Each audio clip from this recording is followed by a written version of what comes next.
Welcome back. In reality, Quicksand, the 8th episode of Chicago Fire Season 13, is a really unimpressive mid-season finale. Who could have known? On the show that has left characters hanging off cliffhangers longer than they have not, nobody is actually hanging off a cliffhanger. The mid-season finale feels largely unimpressive, possibly as a result.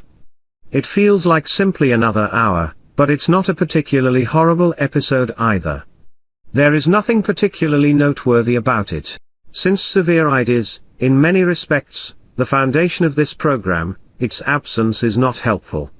However, because Stella, Carver, and Novak bear a large portion of the emotional burden in a realistic manner, the hour functions well even without him.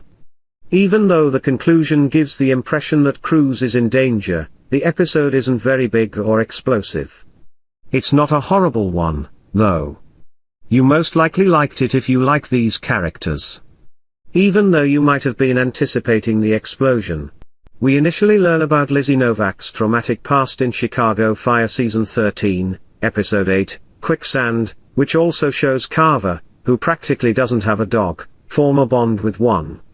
Although they seem unrelated, the two items are actually related. In some ways, this firehouse seems like family, but it also occasionally feels like an island of misfit toys. Two of the most recent members to the firehouse are Lizzie Novak and Sam Carver. In this episode, we learn more about Novak's terrible past, which we already knew a little bit about. And because these two plotlines work and return to the one thing Chicago Fire has always excelled at, the idea that these people may not have had the kinds of relationships they have now, but they are no longer alone, it still feels like the show has a strong emotional core even in an episode without Severide. Violet is Lizzie's. Carver has Stella, and if he allows it, I would say Violet as well. However, there are instances when the thought of obtaining something, in whatever form, is more terrifying than having to live without it.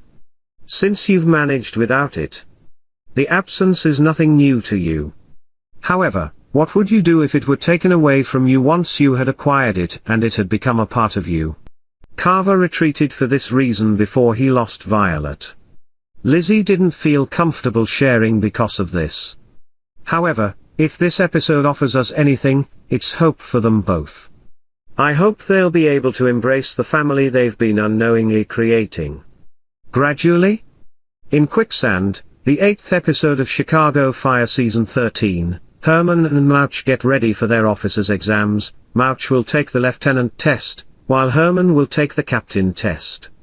We have seen how much has been done to prepare for this significant next step.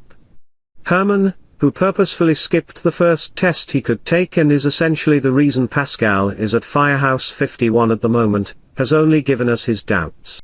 The problem, of course, is that Pascal has arrived.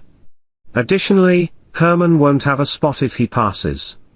However, we really can't let Herman go, can we? But Mouch won't have a place if he passes if he doesn't go. The situation is extremely complex, and the only viable option is to bid Pascal farewell. He hasn't been here that long, but we may be growing fond of him. But do we truly wish to bid farewell?